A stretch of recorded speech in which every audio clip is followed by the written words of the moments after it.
Tonight, we wander not through the paths that were written, but through one that was only whispered among possibilities.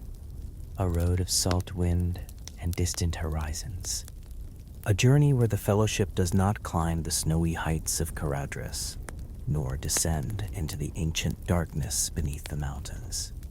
Instead, they choose the sea. If you enjoy calm stories from Middle-earth, you can stay a while, and if you'd like more like this, you can follow the channel. Now, the story begins.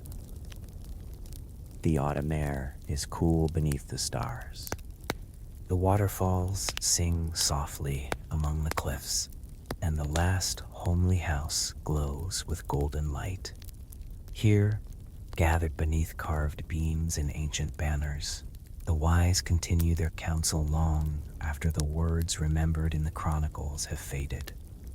The ring lies hidden, the future hangs uncertain, and a question emerges, not from Gandalf, not from Elrond, but from one who has spent much of his long life upon the shores of Middle-earth, Legolas of the Woodland Realm. The elf sits quietly for much of the council. Yet, as discussions circle endlessly around mountains, passes, and roads, his thoughts wander elsewhere. Toward gulls, toward waves, toward distant harbors beneath moonlit skies. At last, he speaks. His voice is calm, almost hesitant. Must we take the land road? The hall grows silent, eyes turn toward him. Legolas continues. The enemy watches roads and passes. He searches valleys and crossings. Yet the sea is wide, and few now remember its hidden ways.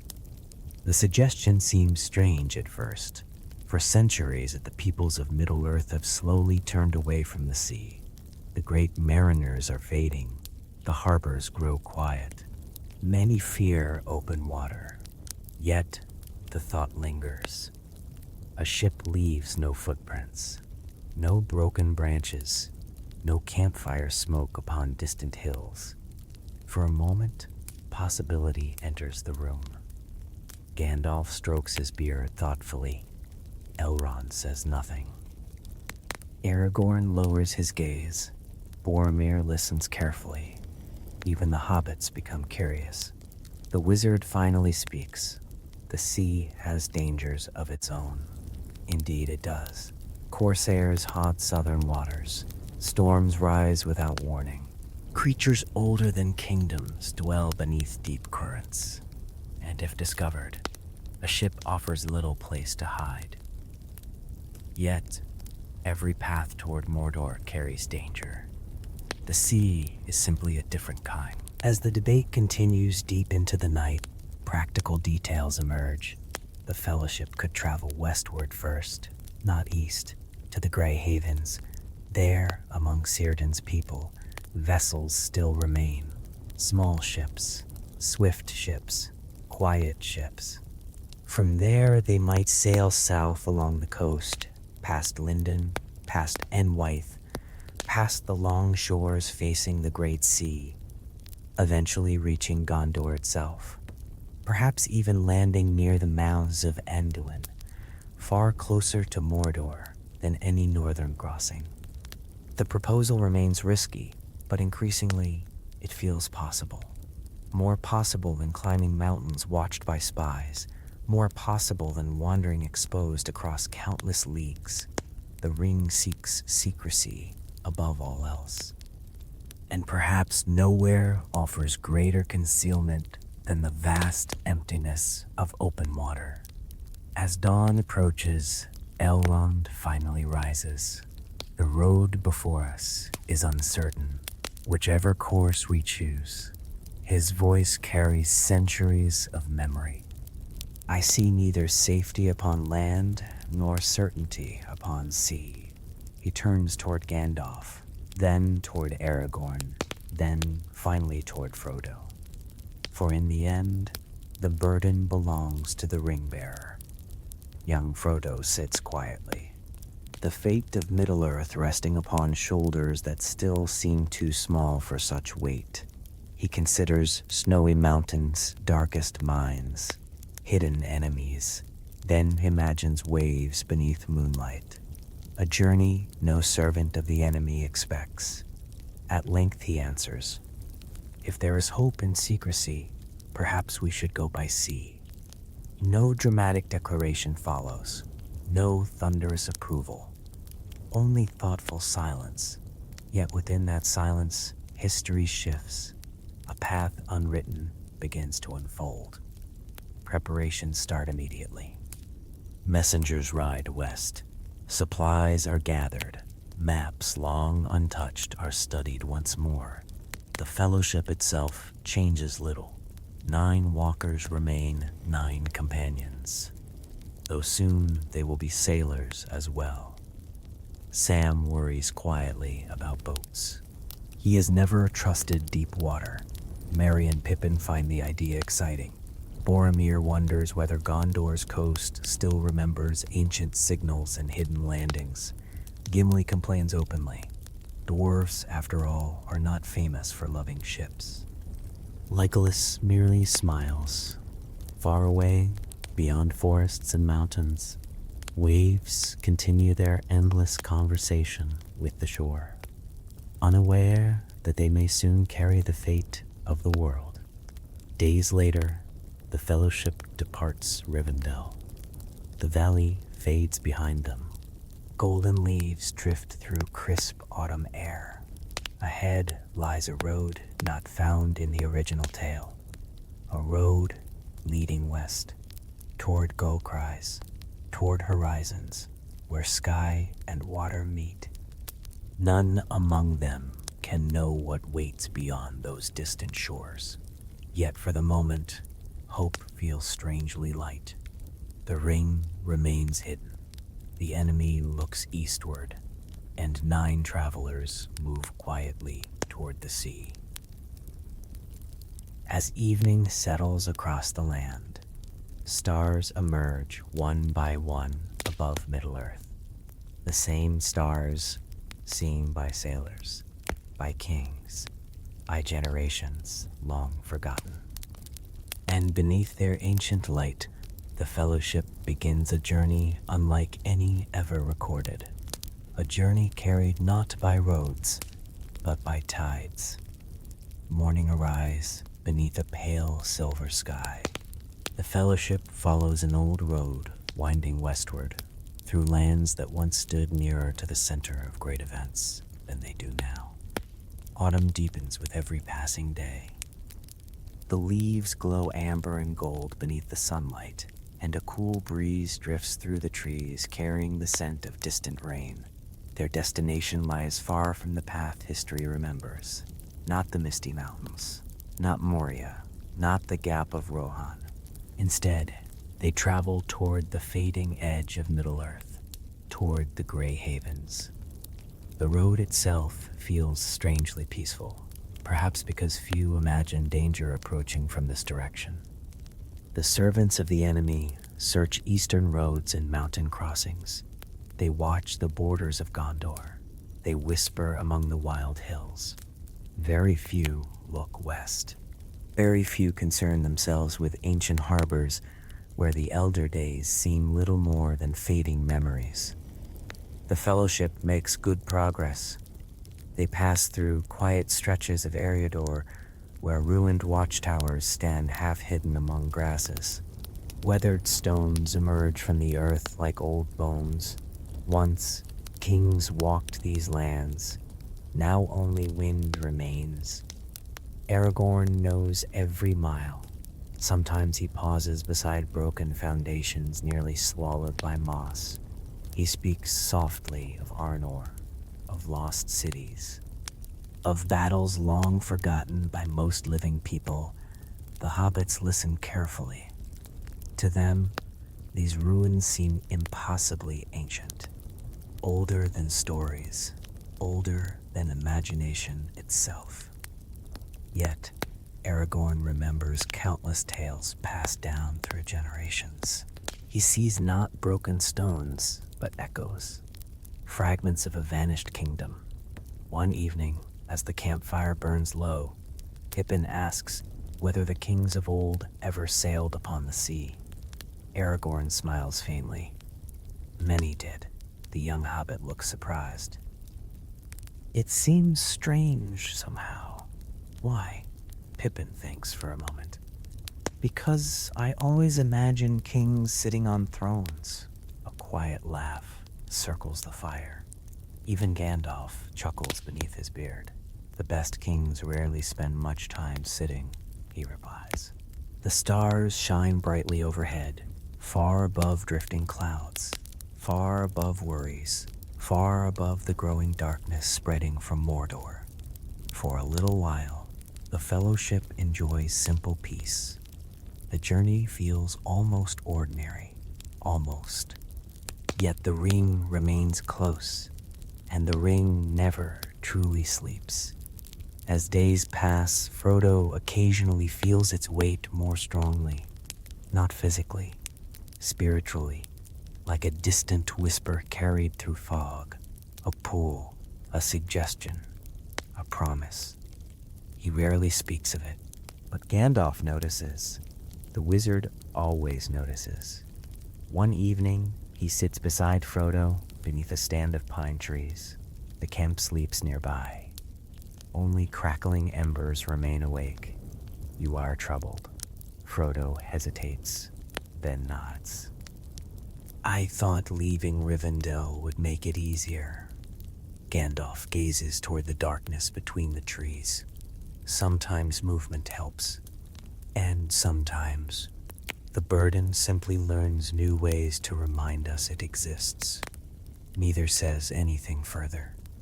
No grand advice follows, no magical solution, only quiet companionship beneath the stars. Sometimes that is enough. Several days later, the landscape begins to change. The air grows softer, moisture lingers in morning mist, bird calls become more frequent, and occasionally, almost too faint to notice, another scent drifts upon the wind. Salt. Legolas senses it first. His expression brightens. The others cannot yet smell it, cannot yet hear it, but the elf knows. The sea is drawing nearer. For him, the feeling is difficult to describe. Elves possess ancient connections to the sea, especially those who hear its call. A longing, a memory, a distant invitation. Legolas has not spoken much about this part of himself. Yet, now something changes in his eyes. A quiet wonder awakens there, as if an old song has suddenly returned after years of silence. At last, the day arrives. The road crests a gentle hill. The fellowship pauses. Before them stretches a sight few have ever witnessed. The sea. Endless, silver blue beneath afternoon sunlight. The horizon seems impossibly distant. Sky and water merge into a single shimmering line. For several moments, nobody speaks, not even Pippin, not even Gandalf. The sheer size of it overwhelms every expectation. Sam removes his hat. Well, he says quietly, it's bigger than I imagined. Boromir laughs softly. A fair description. The hobbits stare in amazement. They have crossed rivers before. Streams, ponds, even Brandywine itself. But this feels entirely different. The sea possesses a kind of endlessness that unsettles the mind. No fences, no roads, no boundaries. Only open distance, only possibility, only mystery. Far below, white gulls circle above rolling waves. Their cries drift upward upon the wind.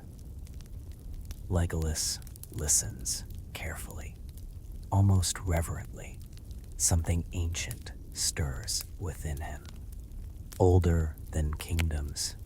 Older than kingdoms. Perhaps older than language itself.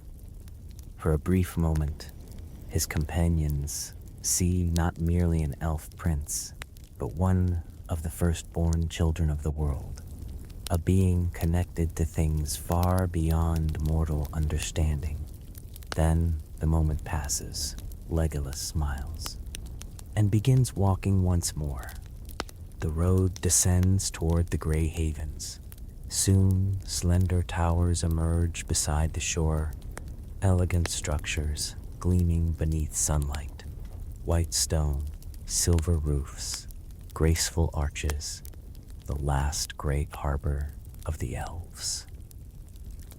The final doorway west, the Fellowship enters beneath banners moving gently in ocean wind. The harbor is quieter than cities of men, yet life exists everywhere. Elves move along docks, ships rest upon calm waters, ropes creak softly. Seabirds wheel overhead. Everything feels peaceful, timeless, almost dreamlike. Here they are, welcomed by Círdan the shipwright, one of the oldest beings remaining in Middle-earth. His beard, rare among elves, shines silver beneath the afternoon light.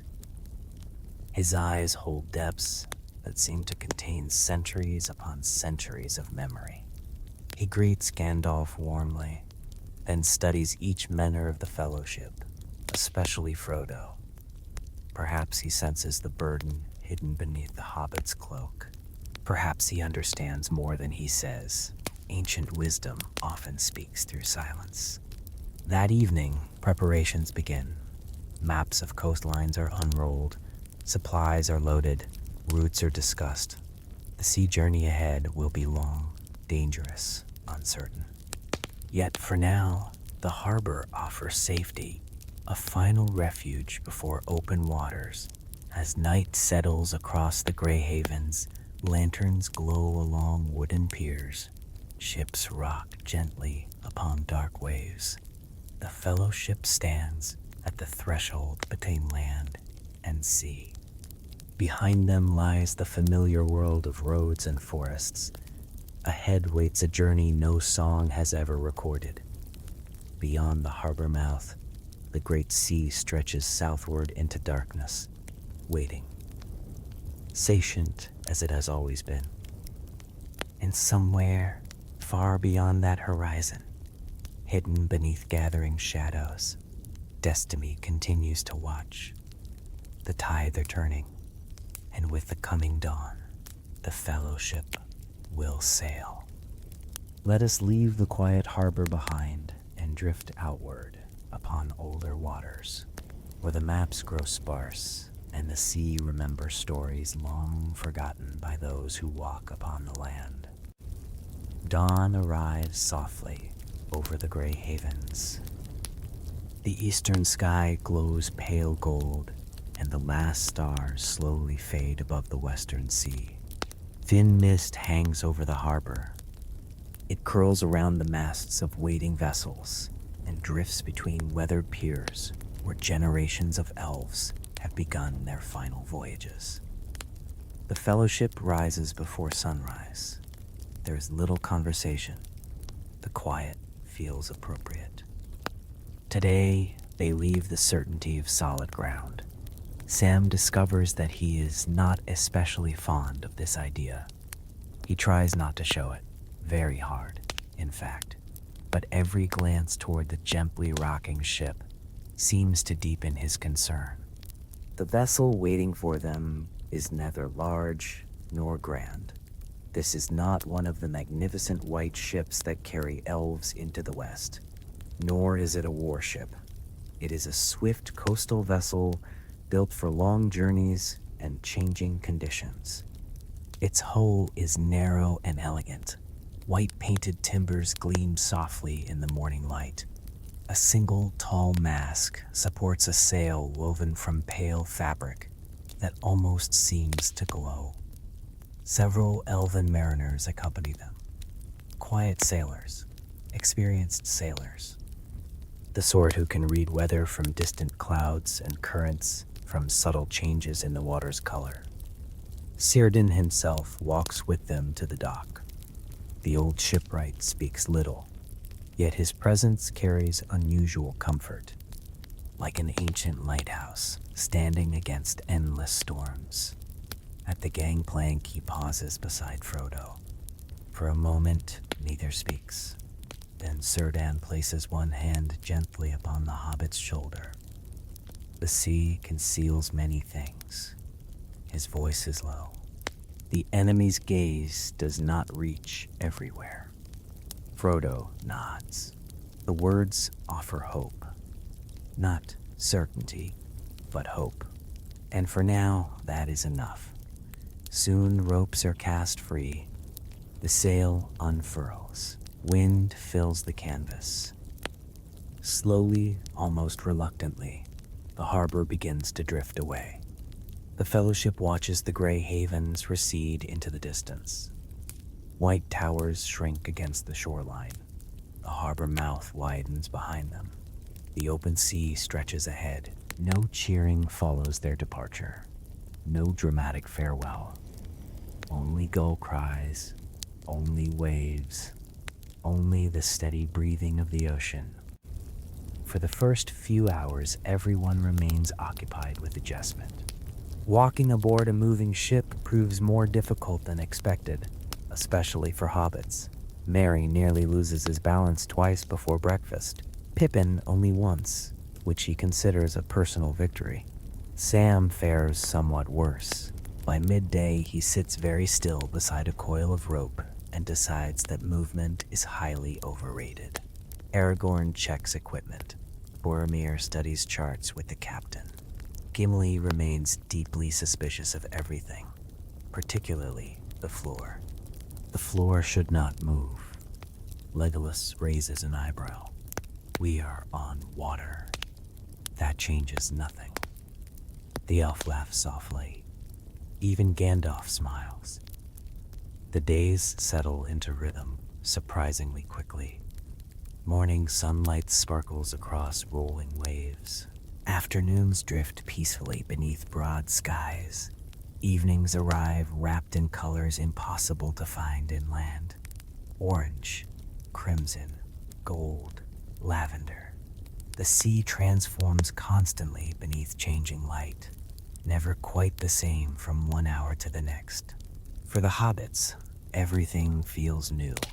Flying fish occasionally leap beside the ship. Strange seabirds appear without warning. Once they glimpse a distant pod of dolphins racing through sunlight. The creatures surge through the waves with effortless grace. For several glorious minutes they accompany the vessel, then vanish again into the endless blue. Pippin spends the rest of the day talking about them. At night, the ocean becomes something entirely different. Dark, vast, almost unimaginable. Stars fill the heavens from horizon to horizon. Without mountains or forests to interrupt the view, the sky appears larger than ever before. Entire rivers of starlight stretch overhead. Ancient constellations burn above the world. The Fellowship gathers quietly upon the deck. No campfire crackles here. No trees rustle nearby. Only waves whispering against the hull. Only wind moving through rigging. One evening, Frodo stands alone near the bow. The ship cuts steadily through moonlit waters. Silver reflections shimmer across every wave. The ring feels strangely distant tonight. Not gone, never gone, but quieter somehow.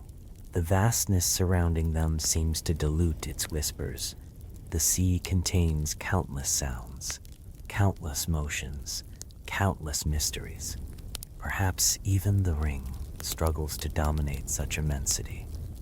Footsteps approach. Aragorn joins him. For a time, they simply watch the horizon. Eventually, Frodo speaks. Do you think this was the right choice? The ranger considers carefully. The road not taken always appears simpler. Frodo smiles faintly. That sounds like a riddle. Most truths do. Silence returns. Comfortable silence. Far away, moonlight dances across distant swells. The mountains would have been dangerous, Aragorn continues. So is this. Yes. Frodo studies the water. Then, how do we know?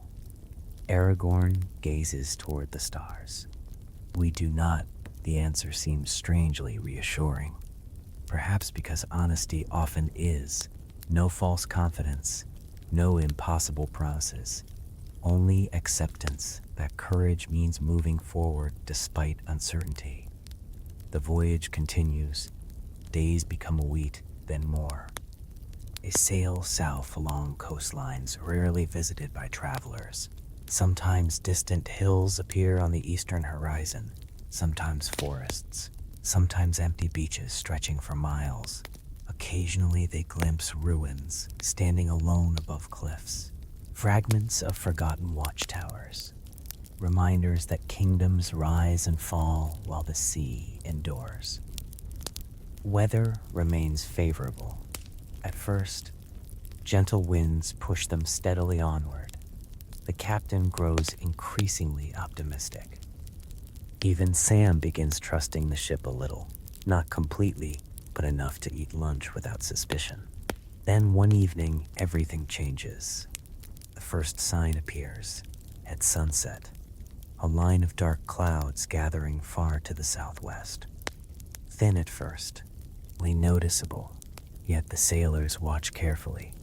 Their expressions become serious. The wind shifts, temperature drops. The sea itself feels different somehow, restless, uneasy. As darkness falls, the clouds continue growing. Their black edges swallow stars one by one. Lightning flickers deep within their depths, silent, distant, watching. The captain studies the horizon, then quietly begins issuing orders. Crew members move swiftly across the deck. Additional ropes are secured. Sails are adjusted. Equipment is checked. The Fellowship senses the change immediately. Boromir joins the captain. What is it? The sailor keeps his eyes fixed upon the approaching darkness. A storm. Lightning flashes again. Closer now. Illuminating, towering clouds rising above the horizon like mountains of shadow. The sea beneath them begins to heave, slowly at first, then more noticeably. Gimli grips the railing. How large? The captain does not answer immediately. His silence says enough. Far ahead, thunder finally reaches them. Low, deep, ancient, like some giant stirring in its sleep beneath the edge of the world. The calm days may be ending, and before the Fellowship can reach the safety of southern shores, they must first face the oldest power of the sea itself. The storm is coming, and the ocean has begun to awaken. The storm arrives shortly after midnight, not suddenly, not all at once. Rather, it approaches with the slow certainty of a closing door. The sky darkens until sea and horizon vanish completely. Clouds swallow the moon. The stars disappear one by one. Even the familiar outlines of their own vessel seem to fade into shadow.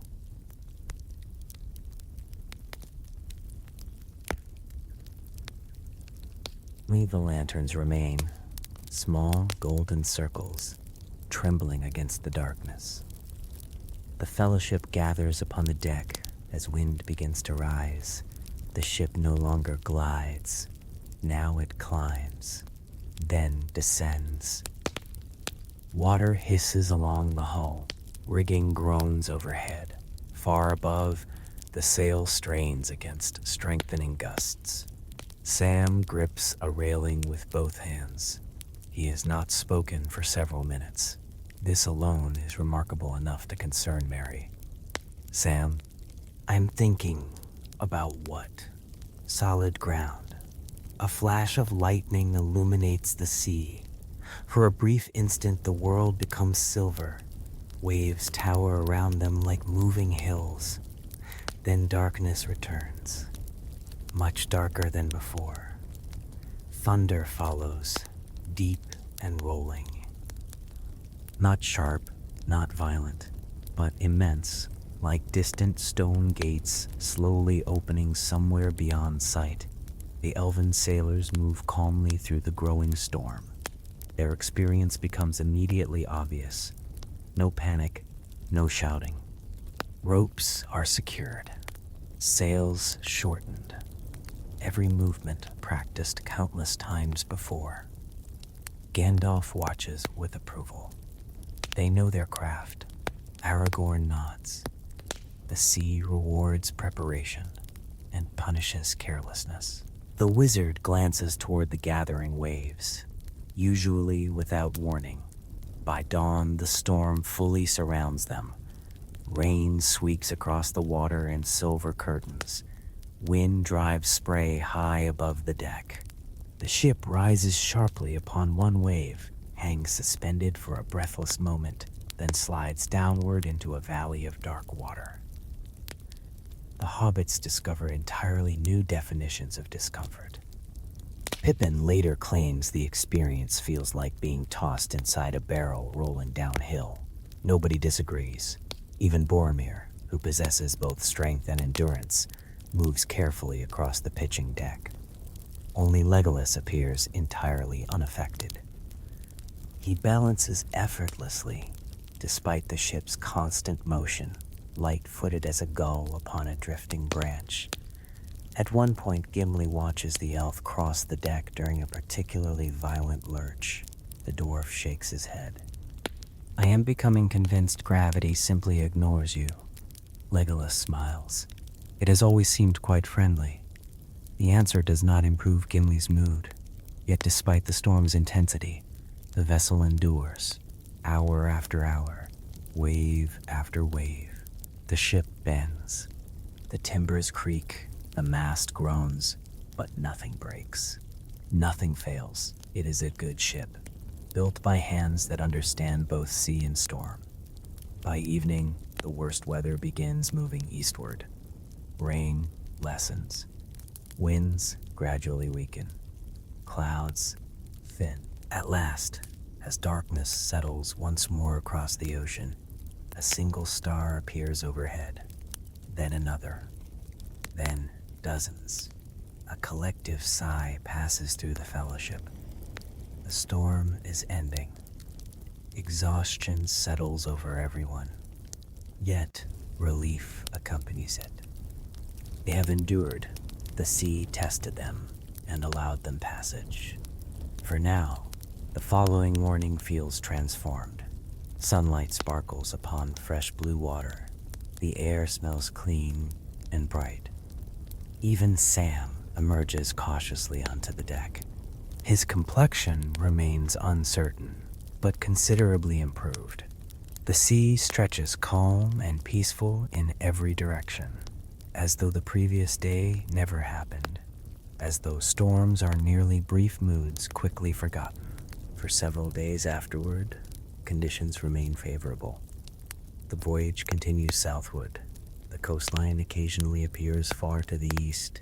Low hills, distant forests, white cliffs shining beneath afternoon sunlight. Sometimes fishing boats can be glimpsed near shore, tiny specks against vast waters. Yet the fellowship keeps its distance. Secrecy remains essential. The ring cannot risk discovery. The fewer witnesses, the better. One evening, near sunset, something unusual occurs. It begins with the sailors. Several suddenly stop their work, not alarmed, merely attentive, listening, watching. Legolas notices first, then Aragorn. A strange sound drifts across the water, faint, beautiful, almost musical. The fellowship gathers near the rail. The sound grows clearer. Long notes rising and falling upon the evening air. Not voices, not instruments. Something else entirely.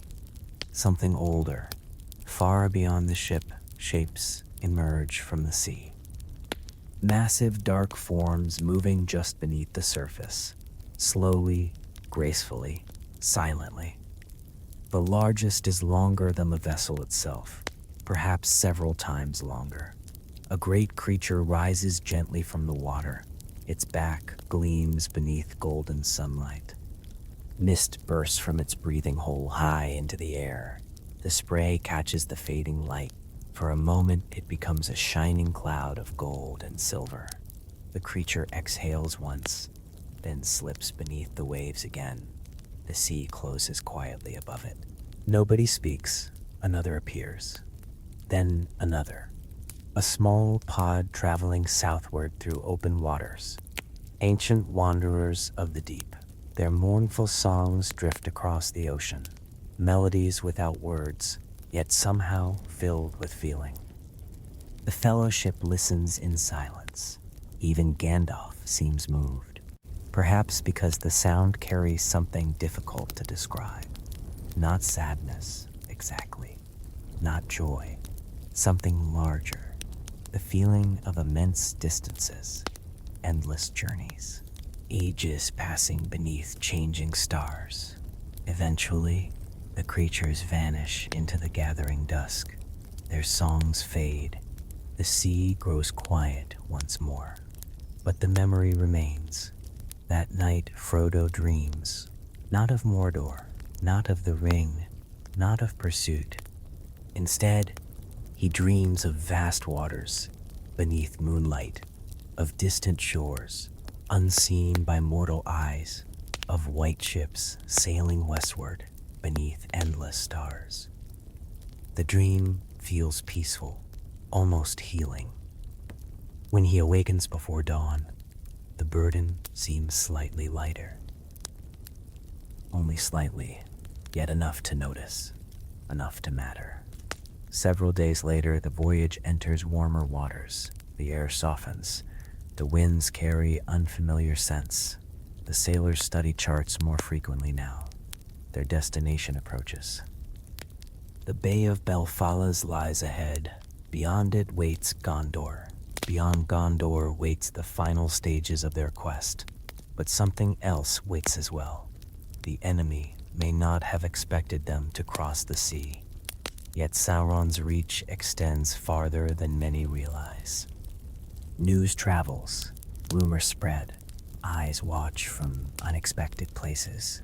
And far to the southeast, where black ships once gathered beneath dark banners, other vessels move upon the water, watching horizons, searching trade routes, hunting opportunity. The Fellowship remains unaware of them for now. The sea still appears peaceful. The wind remains favorable. The sky remains clear. Yet somewhere beyond sight, another course is already intersecting their own. And the next challenge will not come from storm or wave. It will come from those who sail beneath darker intentions. Let us leave the open waters behind and follow the Fellowship toward warmer shores, where the sea meets the realms of men, and where the shadow of Mordor stretches long across both land and tide. The days after the storm pass with unusual calm. The sea settles into broad, rolling swells that lift the ship gently beneath bright skies. Sunlight glitters across the water from dawn until evening. Flying fish dart beside the bow. White seabirds circle overhead before vanishing toward distant coastlines. The Fellowship begins to feel that they have crossed into another world. Northern waters now lie far behind them. The air itself feels different, warmer, softer, filled with unfamiliar scents carried upon southern winds. One afternoon, shortly before sunset, the lookout calls from the mast. Land. The word travels quickly across the deck. Everyone gathers along the rail. At first they see nothing. only the endless meeting of sea and sky. Then gradually a dark line appears upon the horizon, faint, distant, yet unmistakable. Land, the southern coasts of Gondor. Boromir stands silently for a long moment. His gaze never leaves the distant shoreline. For weeks he has sailed farther from home than at any point in his life. Though committed to the quest, he has carried a quiet longing for familiar ground. Now at last he sees it again. The mountains of his homeland rise faintly beyond the coast. Blue-gray shapes softened by distance. Ancient guardians standing watch over the realm of men. A smile touches his face. Not the confident grin of a warrior.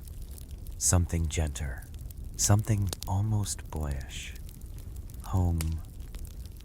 The word escapes before he realizes he has spoken aloud. Aragorn hears it. The ranger says nothing, but his expression softens. For all their differences, both men share a love for the lands they protect. As evening approaches, the coastline grows clearer. Long beaches stretch beneath green hills. Rocky headlands rise above crashing surf. Far inland, rivers glimmer beneath sunlight. The Bay of Belfalis opens before them, a vast crescent of water embraced by the southern shores of Gondor. The sailors alter course carefully. Though safer than many waters, these coasts are not without hazards. Hidden shoals lurk beneath the surface. Sandbars shift with storms and tides. Local knowledge matters here. Fortunately, the elves possess maps drawn over centuries, maps older than many kingdoms. Night falls before they reach the shore. The captain chooses caution. Rather than attempt a landing in darkness, they anchor within a sheltered cove protected by cliffs. The sea remains calm. Lanterns glow softly aboard the ship. Above them, countless stars fill the southern sky. The fellowship gathers quietly upon the deck after supper. Nobody feels eager to sleep. Land waits just beyond the darkness. Their destination feels closer than ever before. Yet paradoxically, danger feels closer too. For weeks, the sea has shielded them. The ocean's vastness concealed their movements. Tomorrow, they return to the world of roads and armies, the world where Sauron's servants search endlessly. Frodo sits near the bow. The ring rests hidden beneath his clothing. The familiar weight remains. Patient, silent, watching. He gazes toward the dark coastline. Somewhere beyond those hills lies Mordor. Still distant, yet no longer unimaginably distant. Every mile sailed south has drawn them closer. The realization carries both comfort and unease. Footsteps approach. Gandalf lowers himself beside the hobbit. For a time, they watch the stars together. Eventually, Frodo speaks. It feels different now. The wizard nods. Because it is, we're closer. Yes. Frodo studies the dark shore. I thought that might make things simpler. Gandalf smiles faintly. And has it? No. The wizard chuckles softly. Most important journeys become more complicated the nearer one comes to the end. The answer feels frustratingly Gandalf-like. Yet also true. As silence returns, distant waves echo against the cliffs. The sound feels peaceful, ancient, timeless. For a brief moment, Frodo allows himself to imagine success. The ring destroyed, the quest completed, home again. The image feels fragile, yet precious. He holds it carefully before sleep finally claims him. Morning arrives clear and bright. The ship weighs anchor shortly after sunrise. Within hours, they enter a narrow inlet concealed no rugged movement, no lies, no move. The location appears unremarkable at first glance. A small beach, a sheltered bay, a stream flowing down from wooded hills. Yet Aragorn recognizes it immediately. Long ago, hidden landings were prepared throughout Gondor's coast. Places where messenger, scouts, and rangers could come ashore unseen. Most have been forgotten. This one survives. At least for now. The landing proceeds quickly. Supplies are unloaded, equipment checked. Boats shuttle back and forth between ship and shore. Soon, the Fellowship stands upon solid ground once more. Reactions vary considerably. Sam kneels briefly and places one hand upon the earth. "I've missed you," Mary laughs. "You are greeting the ground. It deserves appreciation." Nobody argues. Even Gimli seems relieved, though he refuses to admit it openly. Legolas steps onto the beach with mixed feelings. The sea remains visible behind him, splue and endless beneath morning sunlight. Part of him wishes to continue sailing forever. Another part understands that such journeys rarely allow themselves that luxury. The quest must continue. The sailors prepare to depart shortly afterward. Their role is ending. The Fellowship's next path lies inland. Before leaving, the captain offers final advice. Corsair vessels have been sighted farther south. Boromir's expression darkens. The Corsairs of Umbar, ancient enemies of Gondor, raiders, pirates, experienced sailors, and ruthless fighters. If they move north, the captain shrugs. Then, the coast may soon become dangerous. The warning lingers after the ship departs. White sails gradually vanish beyond the cliffs. The Fellowship watches until the vessel disappears completely. Then, silence settles over the shoreline. For the first time in many weeks, they are alone again. No crew, no harbor, no ship. Only 9 companions standing upon unfamiliar sands. Ahead lies Gondor. Beyond Gondor lies Mordor. And somewhere along the coast, hidden beyond distant horizons, dark sails may already be moving beneath gathering clouds. The sea route has brought them far, farther than any expected. Yet its greatest gift may not have been speed. It may have been time. Time borrowed from the enemy's attention. Time gained before his gaze finally turns toward the waters. But borrowed time never lasts forever. And the shadow is beginning to notice what moves beyond its reach. The morning passes quietly. After weeks upon the sea, even a simple walk feels unfamiliar. Boots sink slightly into sand. Grass bends beneath their feet. Branches sway overhead. Small sounds that would once have gone unnoticed now seem strangely vivid. The Fellowship follows a narrow path leading inland from the hidden cove. Aragorn takes the lead. Boromir walks beside him. Together, they guide the company through wooded hills overlooking the Bay of Belfalis. The landscape feels different from the northern lands they left behind. The forests are lighter here. Olive trees twist across sunlit slopes. Fragrant herbs grow wild among rocky outcrops. Warm winds drift inland from the sea, carrying hints of salt and distant rain. Birdsong echoes through the hills. For a little while, the world feels almost untouched by war. Almost. Yet, signs of unease soon begin to appear.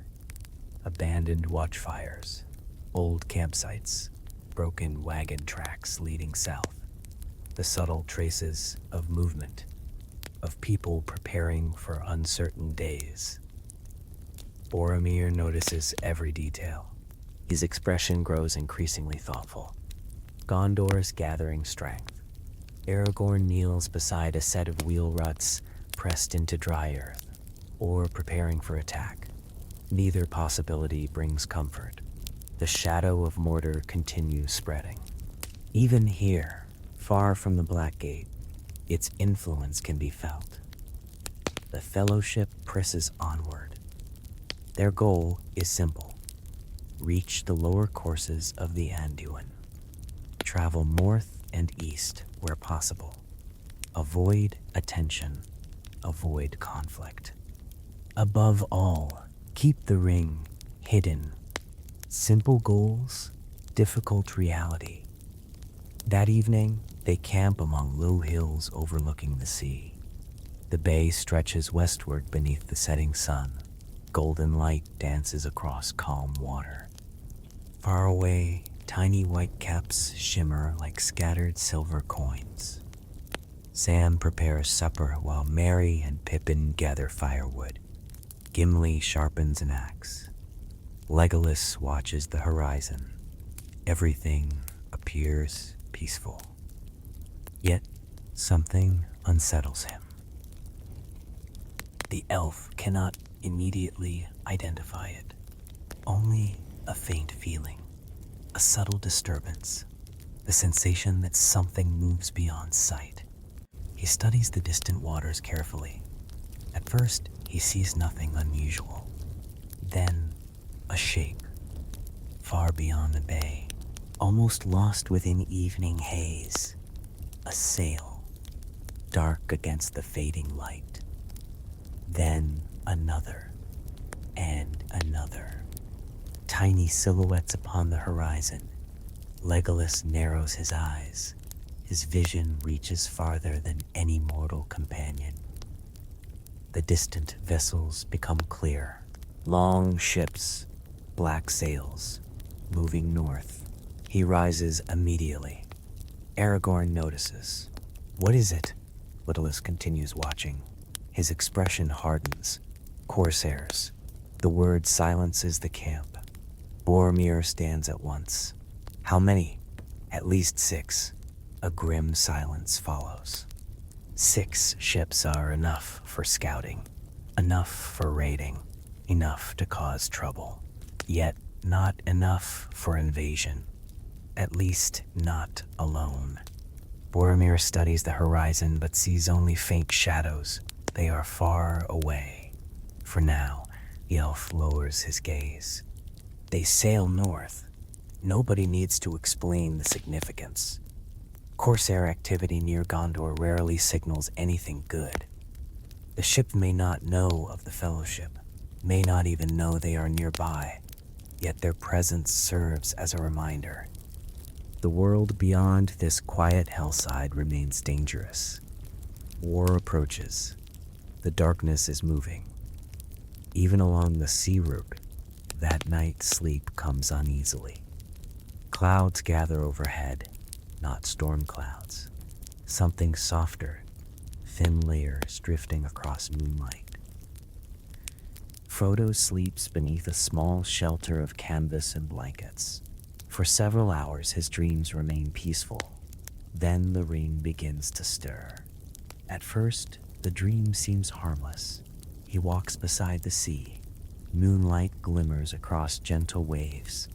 White ships rest within a silent harbor. Everything feels calm, safe, beautiful. Then the harbor changes. The water darkens. The ships become black silhouettes. Their sails unfurl without wind. Towering shadows rise from the sea, watching, waiting. A voice whispers from somewhere beyond sight, not loud, not threatening, persuasive. Safiyat, you cannot hide forever. The words drift through the dream like smoke. The sea cannot carry you beyond my reach. Frodo tries to turn away, but the harbor stretches endlessly around him. The dark ships continue approaching. Closer, closer.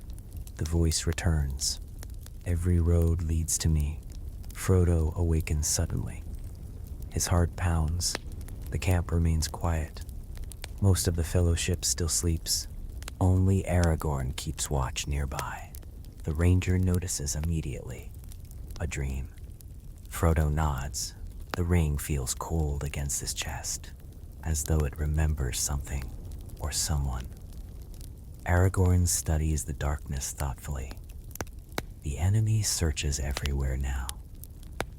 He knows? Not exactly. The ranger pokes the fire gently. A few sparks rise into the night, but he feels movement. Frodo gazes toward the sea. The horizon lies hidden beneath darkness, invisible, yet somehow present. The dream lingers unpleasantly, not because of fear, because of certainty. The ring understands one truth better than anyone. Distance alone cannot save them. Not mountains, not forests. Only the destruction of the ring can end the pursuit. Everything else merely delays it. Everything else merely delays it. Dawn eventually arrives. The fellowship breaks camp early. Clouds drift overhead. The air feels cooler than before.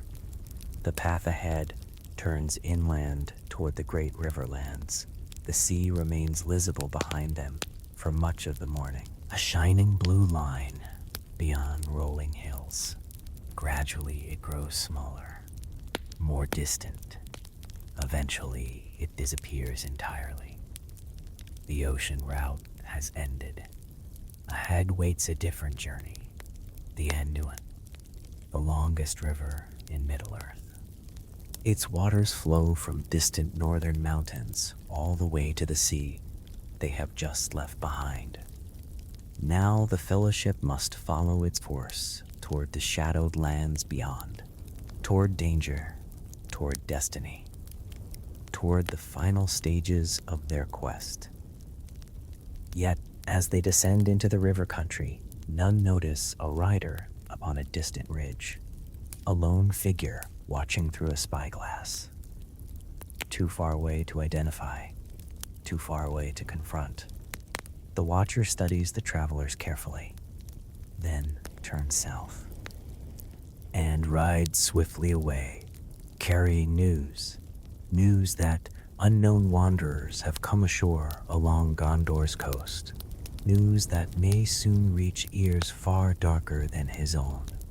The sea gave them secrecy. The land is beginning to take it back. And somewhere beyond the horizon, unseen powers are finally turning their attention toward the Fellowship of the Ring. Let us leave the salt wind behind and follow the slow waters inland, where reeds whisper in the mist, where ancient rivers carry forgotten reflections, and where the Fellowship drifts ever closer to the lands of shadow. For several days, the company travels eastward through the southern reaches of Gondor. The sea no longer accompanies them, yet its memory lingers. Sometimes a distant breeze carries the faint scent of salt. Sometimes gulls appear overhead, wandering far inland along river valleys. For brief moments, the Fellowship is reminded of the long voyage that brought them here. But gradually, another landscape begins to claim their attention. The river country. The mighty Anduin. By the fourth morning, they hear it before they see it. A deep and constant sound carried through the trees. Not loud, not dramatic, simply vast. The voice of moving water. The path descends through low woodland and scattered hills. Sunlight filters through branches overhead. Birds dart among the leaves. The earth grows darker and richer beneath their boots. Then, at last, the trees part. And there it is, the great river. Even Boromir pauses. The Anduin stretches before them like a moving road of silver, broad, powerful, ancient. Its far bank lies so distant that details blur into haze. The current rolls steadily southward, carrying leaves, branches, and reflections alike toward the sea. For countless generations, this river has connected kingdoms. It has carried merchants, fishermen, soldiers, kings, refugees, and dreamers. Now it will carry the Fellowship, at least for part of the journey. Aragorn studies the shoreline. "We'll move by boat where we can." Sam looks uncertain. "More boats?" Gimli grunts sympathetically. Neither hobbit nor dwarf seems entirely convinced that enough sailing has already occurred. Yet the advantages are obvious. Traveling upon the river allows faster movement, fewer tracks, less chance of being observed from the roads. And so, before noon, they discover what they need. 3 small river craft hidden among reeds, old but serviceable. Left years ago by rangers operating in the region.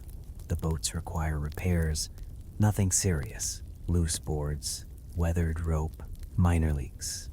The Fellowship spends much of the afternoon preparing them. Merry proves unexpectedly useful with tools. Pippin proves unexpectedly useful at finding reasons not to use tools. By sunset, the boats are ready. The next morning, they launch. The Anduin receives them quietly. Water laps against wooden hulls. The current takes hold. Slowly, the shoreline begins to slide past. A different kind of journey begins. River travel feels nothing like the sea. The ocean offered endless horizons, open skies, boundless distance. The river feels intimate, enclosed, alive. Forests line the banks. Birds nest among overhanging branches. Reeds sway gently in the current. Sometimes deer emerge to drink before vanishing back into the trees. Sometimes fish flash beneath the surface. Everything feels closer, more immediate, more watchful. Mist often clings to the water during early mornings. Soft white curtains drifting across the river. The boats glide silently through them. Ships appear and disappear without warning. A tree, a shoreline, a heron standing motionless among reeds. The world seems transformed into a dream. One morning, Frodo awakens before sunrise. Most of the Fellowship still sleeps beneath blankets and cloaks. The boats rest tied along a muddy bank. Mist covers the river completely. Only faint outlines remain visible. The young hobbit sits quietly and watches dawn unfold. Gradually, sunlight begins filtering through the fog. Golden beams illuminate drifting vapor. The river glows softly, almost magically. For a few precious minutes, the burdens of the quest seem far away. The ring remains hidden. The enemy remains distant. Only the river exists. Only the morning. Only the peaceful movement of light across water. Then a sound interrupts the stillness.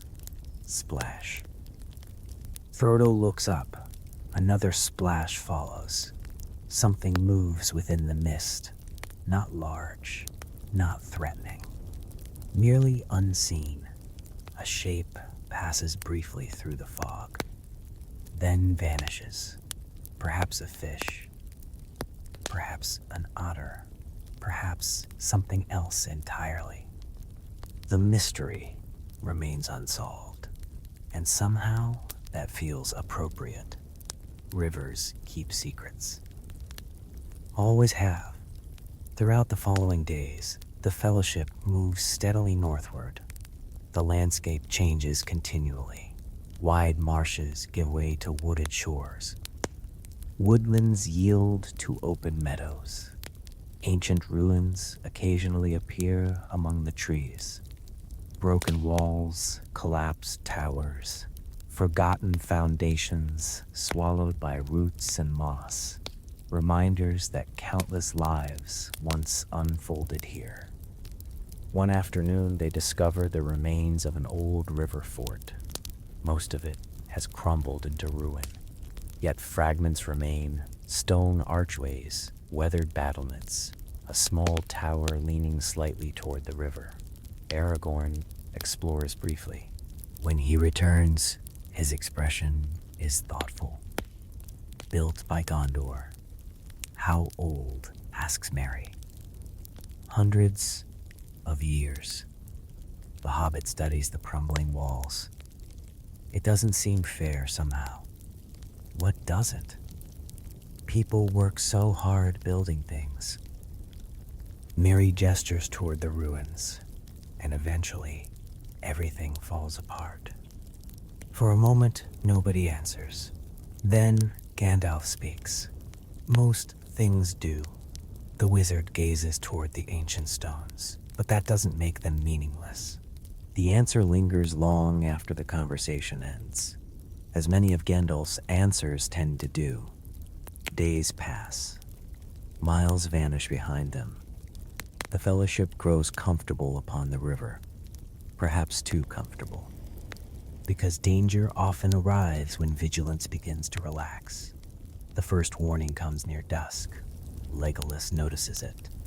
Of course, the elf's senses rarely miss much. A flock of birds suddenly erupts from trees along the eastern bank. Dozens taking flight simultaneously, startled, fleeing something. Legolas watches carefully, then scans the shoreline. What is it? Aragorn asks. The elf points. Far ahead, barely visible among shadows, movement. Several figures, mounted, watching the river. Watching them. The distance prevents clear identification, yet the implication is obvious. They are no longer alone. The riders remain motionless for several seconds, then disappear among the trees, gone, as though they never existed. Boromir grips the edge of his boat. Scouts. Possibly. Or worse. Nobody disagrees. The river suddenly feels less peaceful. The forests seem quieter, the shadows deeper. Somewhere nearby, unknown eyes have observed them. And news travels quickly in troubled lands. The Fellowship continues onward, but now every bend in the river feels uncertain. Every distant movement invites suspicion. Every quiet shoreline might conceal hidden watchers. The Anduin remains beautiful. Yet, beauty and danger have always shared borders in Middle-earth. And as evening settles across the water, the Fellowship begins to realize that their borrowed secrecy may be running out. Someone is searching. Someone is watching. And the closer they draw to Mordor, the more numerous those eyes become. The riders do not reappear the following morning, nor the morning after that, yet their brief presence changes everything. The Fellowship continues northward along the Anduin, but a new awareness settles over the company. Conversations grow quieter, watches become stricter. Every distant movement among the trees earns a second glance. The river still flows peacefully. The birds still sing, the sunlight still sparkles upon the water, but now there is a sense that the world is watching back. For several days, the Anduin guides them through broad floodplains where reeds sway in endless fields of green and gold. White herons stalk the shallows. Dragonflies skim the surface of the water like tiny jewels. At dawn, mist rises from the river in great drifting sheets. At sunset, the sky burns crimson above distant hills. The beauty remains undeniable. Yet, the Fellowship understands something important. The closer they come to Mordor, the fewer untouched places remain. The shadow ridges far, sometimes visibly, sometimes invisibly. One afternoon, they pass a small village near the western bank. The settlement consists of only a handful of stone cottages surrounded by fields. Thin smoke rises from chimneys. Children play near the water's edge. For a moment, the sight feels comforting. Ordinary life continuing despite distant wars. As the boats drift closer, something seems wrong. No laughter reaches the river. No farmers work the fields. Several windows remain shuttered despite the pleasant weather. The villagers watch silently from doorways, nervously, fearfully, as though expecting trouble at any moment. Boromir notices immediately. They've heard rumors. Of what? Asks Pippin. The warrior studies the settlement. Everything. Nobody needs further explanation. Rumors travel faster than armies. Stories of orc raids. Stories of dark creatures crossing borders. Stories of armies gathering beyond the mountains. Some tales true, others exaggerated. Yet, fear rarely cares which is which. The village disappears behind them. The uneasy silence remains. That evening, Aragorn makes a decision. We leave the river soon. Boromir nods. The others understand immediately. The Anduin has served them well. But rivers are predictable. Predictable routes become vulnerable routes. Especially once scouts begin watching the banks. The eastern hills will give us better cover, Aragorn explains. Harder travel, safer travel. At dawn, the Fellowship beaches the boats beneath a stand of willow trees. For several moments, nobody moves. The river has carried them many miles. It feels strange to abandon it, almost like saying farewell to an old companion. Frodo rests one hand upon the weathered side of a boat. The wood bears scratches from rocks, marks from ropes, evidence of the journey. Small reminders of distance traveled, distance survived. Then he steps ashore. The others follow. Soon the boats drift free into the current. The river claims them once more, slowly carrying them southward, back toward the sea, back toward lands already crossed. The Fellowship watches until they vanish around a bend, then turns east toward Mordor. The landscape changes quickly. The lush river valley gives way to rougher country. Rolling hills rise from the plains. Ancient forests cling to rocky slopes. Narrow trails wind between ridges and valleys. Travel becomes slower, more demanding. Yet concealment improves considerably. Few people venture into these hills, fewer still during troubled times. For several days, they encounter almost nobody, only wildlife. A fox darting through brush, a distant stag standing atop a ridge, hawks circling overhead. The isolation feels welcome, until it doesn't. One evening, shortly before sunset, Legolas pauses suddenly. The Fellowship halts. The elf kneels beside a patch of soft earth, examining something. Aragorn joins him. The two exchange a look. Not a comforting look. Tracks, fresh ones, several riders. Heading east. How many? Boromir asks quietly. Aragorn studies the ground. At least 5. Human? The ranger hesitates. Mostly. The word settles heavily among the group, because Middle-earth contains many things that are mostly human, some far less pleasant than others. The trail continues toward the same destination as their own route, toward the east, toward the shadowed lands, toward Mordor. Whether coincidence or pursuit remains unclear, but nobody enjoys the uncertainty. That night, the campfire remains small, barely more than glowing embers. The Fellowship gathers close, wrapped in cloaks against the cool air. Above them, stars emerge one by one, the same stars seen from Rivendell, from the Grey Havens, from the sea, from the Anduin. The same stars watching over every stage of their journey. Sam gazes upward thoughtfully. You know, he says quietly, they don't seem to change. What doesn't?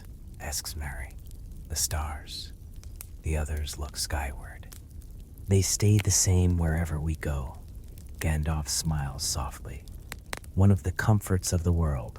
For a while, everyone watches in silence. Even Frodo feels some peace beneath those ancient lights. The ring remains heavy. The road remains dangerous.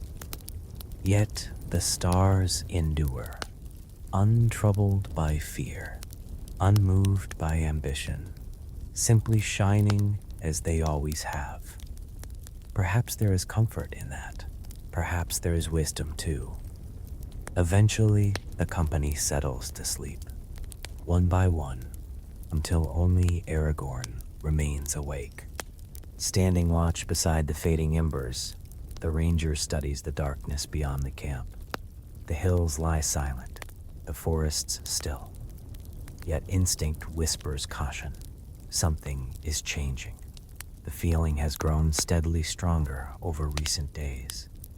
The enemy does not know precisely where they are, not yet, but his servants are narrowing possibilities, closing gaps, following rumors, searching roads, searching rivers, searching coastlines. The sea route bought precious time. More time than the original journey ever allowed, yet time alone cannot defeat Sauron. Sooner or later, every path leads toward confrontation, and as Aragorn gazes eastward, he sees a faint glow far beyond the distant horizon. Not sunlight, not moonlight, a dull reddish stain against the night sky, the reflection of fires, of forges, of Mordor. Still far away, yet unmistakably present. Waiting, the final stage of the journey is approaching. And beyond those distant flames, Mount Doom rises unseen beneath the darkness, the mountain where the fate of Middle-earth will ultimately be decided. We drift onward now, beyond green riverbanks and quiet hills, toward a harsher country where life grows thin, where the wind carries ash instead of salt, and where every step brings the fellowship closer to the heart of the shadow. The red glow remains visible for days, sometimes faint, sometimes stronger, always present. Each evening, as darkness settles across the land, the eastern horizon reveals that dull crimson stain against the sky. A reminder, a warning, a destination. The Fellowship travels steadily toward it. The green landscapes of Gondor slowly fade behind them. Forests become sparse. Grasslands give way to rocky plains. Streams grow fewer and farther apart. Even the air feels different, drier, heavier. As though the land itself grows weary, no one needs maps anymore to know they're approaching Mordor. The world announces it. The birds become scarce, the animals vanish, the silence deepens. One afternoon, they reach the crest of a long ridge. Aragorn raises a hand. The company stops. Below stretches a vast expanse of broken country, darkened hills, jagged ridges, dust-colored valleys. Far beyond them, almost hidden beneath haze, rises a mountain unlike any other. Its summit is crowned by smoke. Its slopes disappear into shadow. Its presence dominates the horizon. Mount Doom. For several moments, nobody speaks. The mountain seems larger than imagination, not merely tall, important, as though the land itself bends around its existence. Frodo stares silently. The sight fills him with conflicting emotions. Fear, certainly, but also relief. For the first time, the journey possesses a visible ending. The destination is no longer an idea. no longer a distant point upon a map.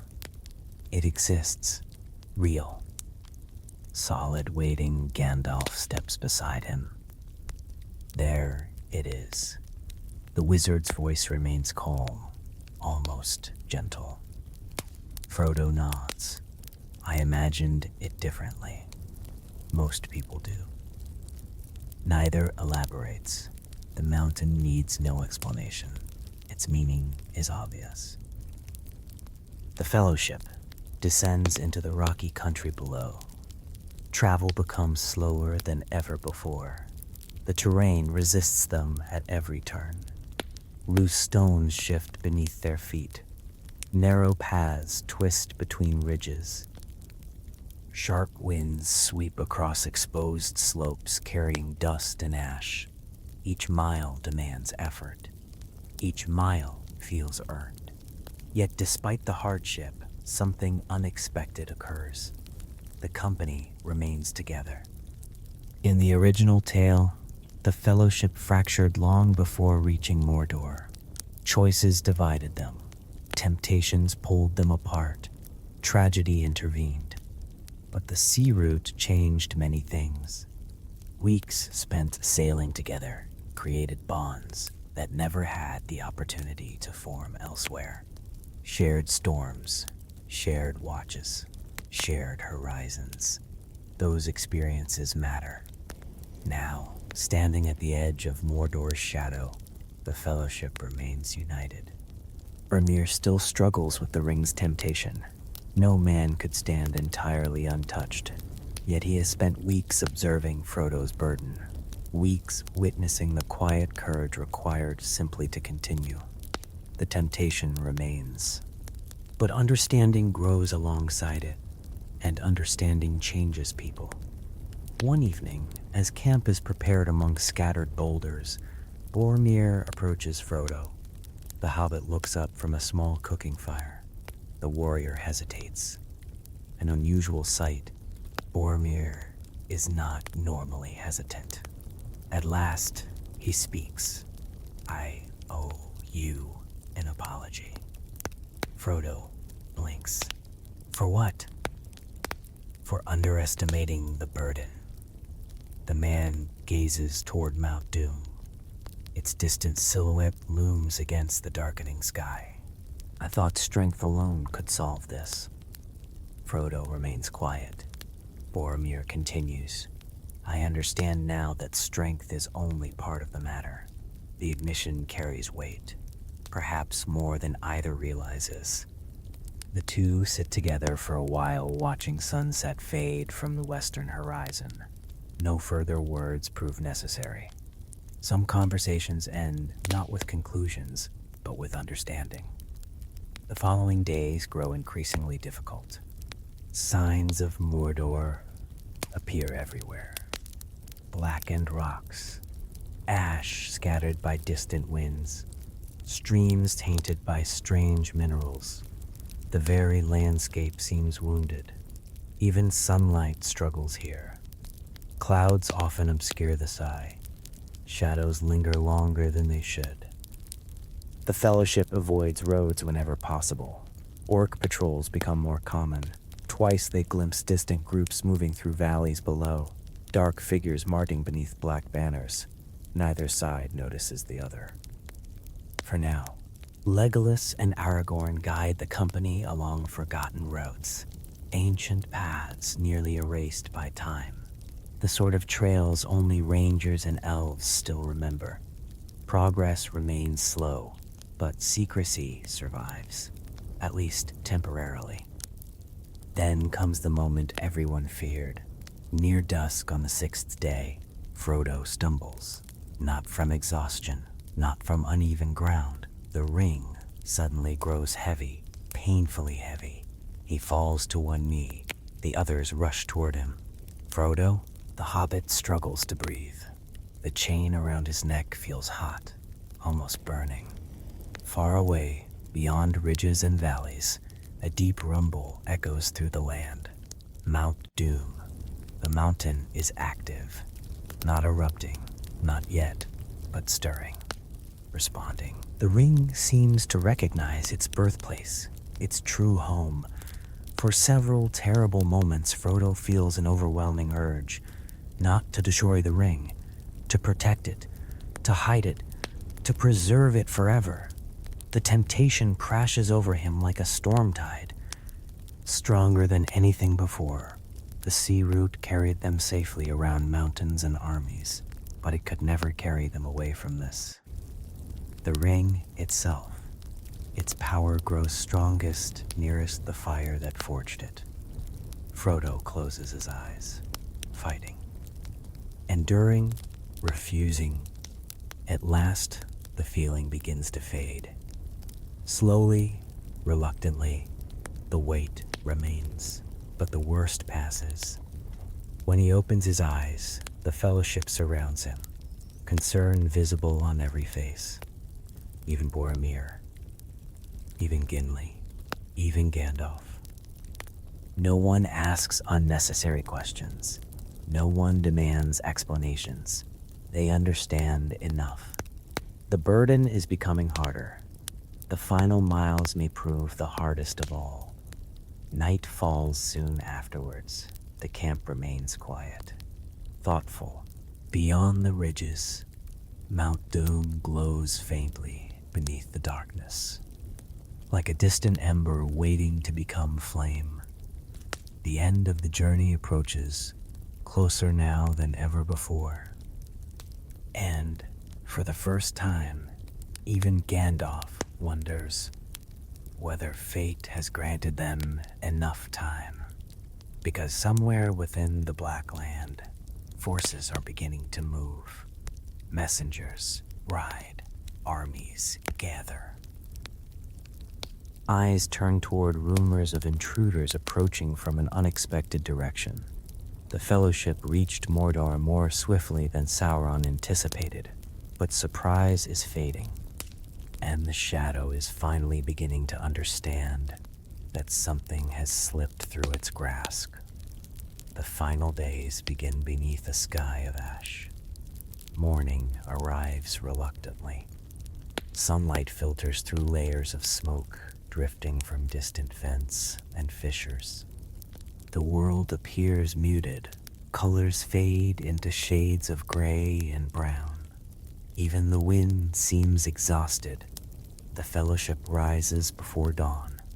No one needs to discuss the plan.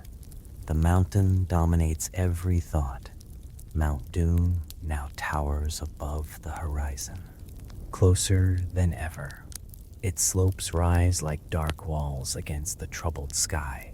Somewhere within that mountain lies the fire capable of ending the ring forever. And so they continue. The land grows harsher with every mile. Loose volcanic stone crunches beneath their boots. Thin streams of smoke curl upward from cracks in the earth. Strange red glows occasionally flicker beneath black rock. The world feels unfinished here, as though creation itself suffered a wound and never fully healed. Yet despite the hostile landscape, fortune still favors them in small ways. The sea route altered more than geography. It altered timing. The Fellowship has arrived sooner than many events in the original history would have unfolded. Sauron's armies are gathering. His attention is spreading outward. But the complete machinery of war has not yet reached its final momentum. Confusion remains. Uncertainty remains. Most importantly, surprise remains. The enemy knows something is wrong. He does not yet know exactly what.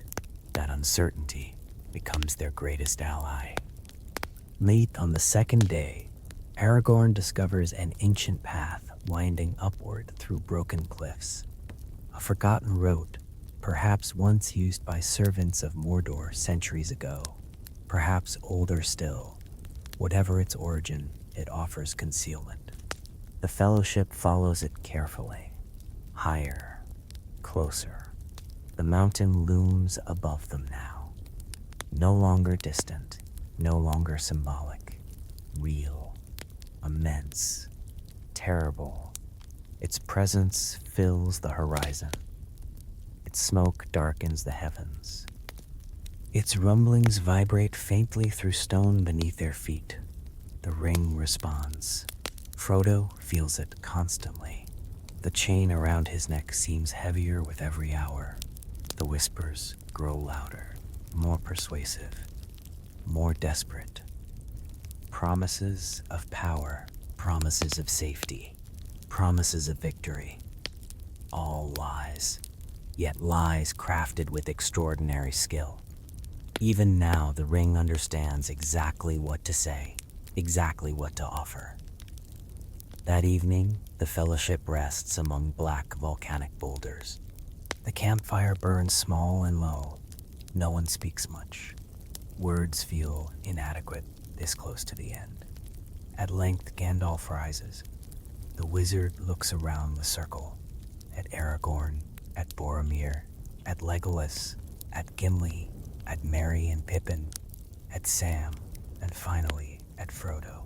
A faint smile touches his weathered face. You have all come farther than anyone expected. The statement hangs quietly in the night air. Because it is true. No prophecies predicted this journey. No ancient songs described it. No wisdom guaranteed success. Yet, here they are, together. Still moving forward. Still resisting despair. Still choosing courage. One by one, the Fellowship settles into sleep. Only Frodo remains awake. He gazes toward Mount Doom. Its distant glow pulses against the darkness. For a moment, he remembers the sea, the moonlit waves, the singing whales, the endless horizon. How far away it all seems now, and yet strangely close, as though every mile of the journey still travels beside him. Every companion, every conversation, every act of kindness, every sacrifice. The memory brings comfort. Eventually sleep claims him as well. The final morning arrives, cold, silent, unforgiving. The Fellowship begins climbing before sunrise. The air grows hotter. The air grows hotter. Smoke thickens. The mountain seems alive. Not conscious, perhaps, but awake. Restless, waiting. Hours pass. The climb becomes increasingly difficult. Loose stones slide beneath weary feet. Sharp ridges demand careful navigation. Heat radiates from hidden vents. Yet, nobody turns back. Nobody hesitates. At last, they reach the Sammath Naur. The cracks of doom. The chamber where the ring was forged. The place where it must end. The entrance yawns before them. Dark stone, red light, rising heat. Beyond lies destiny. For several moments, the Fellowship simply stands together, 9 companions at the end of an impossible road. The silence feels sacred. Then Frodo steps forward, alone. As he enters the chamber, the ring unleashes its final assault. The temptation becomes overwhelming. Every promise, every desire, every fear, amplified beyond measure.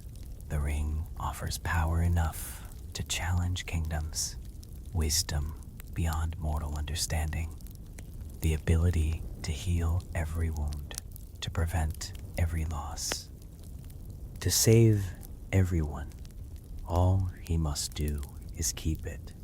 The lies feel beautiful, convincing, almost irresistible. For one terrible moment, Frodo falters. His hand closes around the ring. The fire glows beneath him. The whispers fill his thoughts. Then another memory surfaces.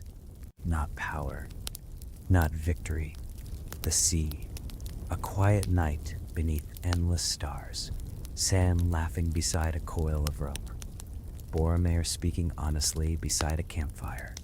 Legolas watching moonlight upon the waves, Gandalf's patient guidance, Aragorn's steady courage, the fellowship, the journey, the friendships forged along an unexpected path.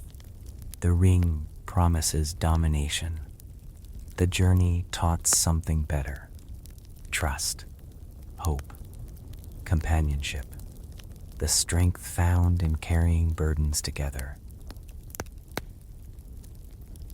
And suddenly the choice becomes clear. Not easy, never easy, but clear. Frodo opens his hand. The ring falls. For an instant, it flashes within the fire, gold against crimson light. Then it vanishes, consumed, destroyed, gone forever. The mountain answers immediately. A deep roar shakes the chamber. The earth trembles. Cracks spread through ancient stone. Fire erupts from hidden depths. Mount Doom awakens, not in anger, in release. The fellowship flees as the mountain begins to break apart around them. Ash fills the sky. Rivers of fire illuminate the darkness. The world shakes beneath their feet. Yet amid the chaos, something extraordinary occurs. A weight disappears. Not merely from Frodo, from the world itself. A pressure present for centuries suddenly lifts. The shadow is broken. Sauron's power collapses. The ring is no more. And far away, beyond mountains and kingdoms, waves continue rolling against distant shores. Unchanged, safety eternal. The sea that carried the fellowship southward remains where it has always been, a silent witness to history. Perhaps no songs will ever fully tell this version of events. Perhaps no chronicler will record every detail. Yet somewhere, in another telling of Middle-earth, 9 companions chose the sea instead of the mountains. They followed tides instead of roads. They sailed beneath stars instead of crossing snow-covered peaks. And because of that choice, they reached the fire together, not separated, not broken, but united as one fellowship. And as the first sunlight of a new age rises beyond the eastern horizon, its golden light touches sea, river, mountain, and plain alike. The long journey is over. The ring is gone. And Middle-earth breathes freely once more.